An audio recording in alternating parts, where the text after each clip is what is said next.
I think the Browns are an attractive destination, not because of Baker Mayfield, but because they have a great roster. You know, but isn't the quarterback the heart and soul of where that roster begins? It does, but you can do what Arizona did and not fall in love with your quarterback like they did Josh Rosen and draft a quarterback like Kyler Murray, who you want to bring in. So I think it's just attractive because everything that's around Baker Mayfield. And Baker Mayfield, if he gets the right signal caller in there, I would just like to see how he can go. You know, if he can bring in a Josh McDaniels, someone that can come in, you know, being a head coach is all about getting the guys to perform at their best. So if Josh McDaniels come in, tell Baker, sit him down, hey, you remind me of Brady did when he was young. Just make these throws. These are the reads you need to make. Go to Odell Beckham and say, hey, I remember when I had Randy Moss, and at one time he felt like he wasn't getting the ball as much, but it won us championships because he was a decoy.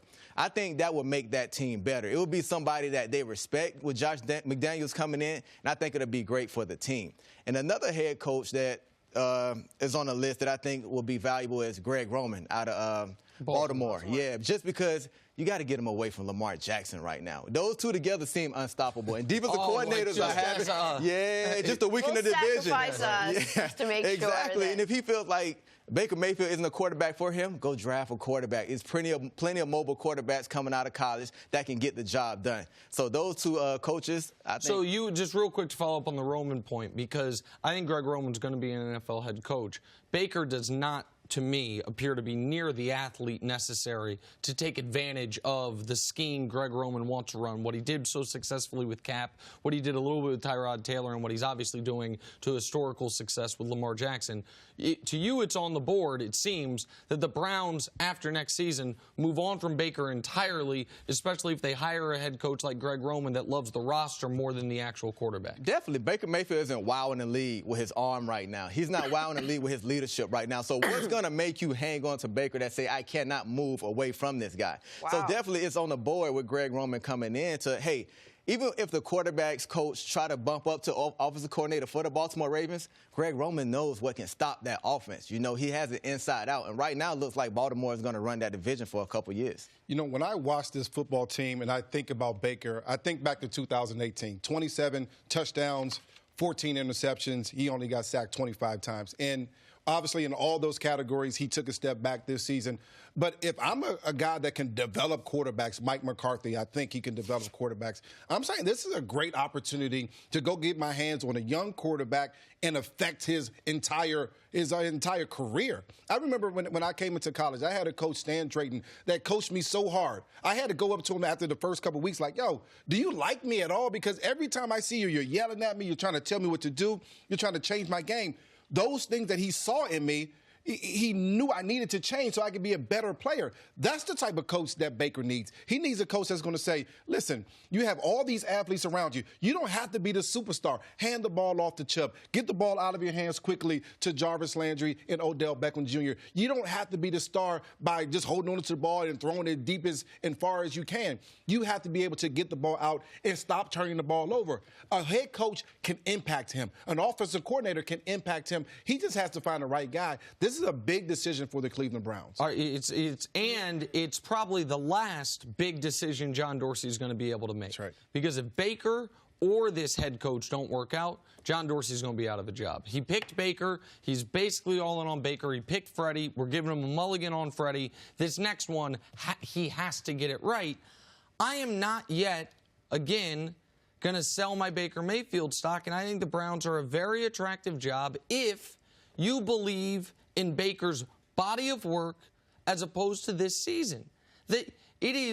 We've got to be a little more fair in evaluation of athletes when Baker has done nothing but not only achieve, but achieve at a record-setting level at every year of his career, from walk-on at Texas Tech, then his first year at Oklahoma, before he won the Heisman, he set the all-time efficiency mark for college football. The next year, he broke his own mark and won the Heisman. The next year, he comes to a team, Cleveland, a team that is coming off 1-31 over the last 2 years, takes over after a couple weeks, leads them almost to a 500 record, deals with a head coaching change midway through the season, an offensive coordinator change midway through the season, and still thrives. Now, this year, he has failed on all fronts. He has failed in how he's conducted himself. He has failed in his maturity. He has certainly failed on the field. But I want to give this guy who has shown us at every level he can succeed, even at the NFL level, more than 1 year of failure before you abandon it. And if you believe in Baker, this gets to your point. The talent on this roster is exemplary.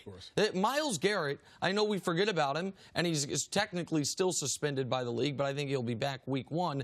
He is an elite player. Denzel Ward showed his rookie season. He could be an elite player, even though he took a step back this year. We know how good Odell is. We know how good Jarvis is. Nick Chubb looked like he was going to win the rushing title this year before Derrick Henry snatched it from him with 3 hours left in the NFL season. If you think the quarterback can even just be above average, then this is, to me, a super attractive job and a job where if you get them to the playoffs, they might build you a statue. You don't have to go win a Super Bowl like you probably do in Dallas to be considered a success. So then give me a name of a guy who can corral all that talent to get everyone on the same page, because it's a lot of individual personalities, which we thought coming into last season we needed someone to take all of that talent and make them work in one direction. I think a lot of people can do it. I think it's people that have been NFL head coaches before. And the one guy who has not been an NFL head coach who I think might be able to do it is Urban Meyer. Because Urban Meyer, I think he has as much credibility as a college coach can have amongst NFL guys. Because, he coached a lot of guys who are in the league who can speak to him because he coached at such a high level, at such great programs in Florida and, forget Utah, but he did a great job there too, at Florida and then Ohio State. And also, you watch Urban on television, I'm just saying this because he works with Fox, you can see the presence he has about him. But if they don't want to go Urban, I do think Josh McDaniels would be a great answer. He has failed in one spot, learned from it, gone to New England. I don't think he is going to take the Cleveland job. You know, Belichick's dislike for the Browns, I wonder how much that has polluted, if you will, Josh McDaniels. But I think Leslie Frazier is not a sexy hire. He made the playoffs with Christian Ponder. He made the playoffs with the quarterback play at the level Baker was this year because of the talent on the roster and because of his power of personality, if you will, even if it didn't show in press conferences. He's now done a great job in Buffalo as a defensive coordinator. No one's talking about his name. That's a guy I would think about. You mentioned in the division. I'm bringing up another person that people think is a terrible coach, and I don't know why. Cincinnati. I'm sorry, Marvin Lewis for what he did with Cincinnati.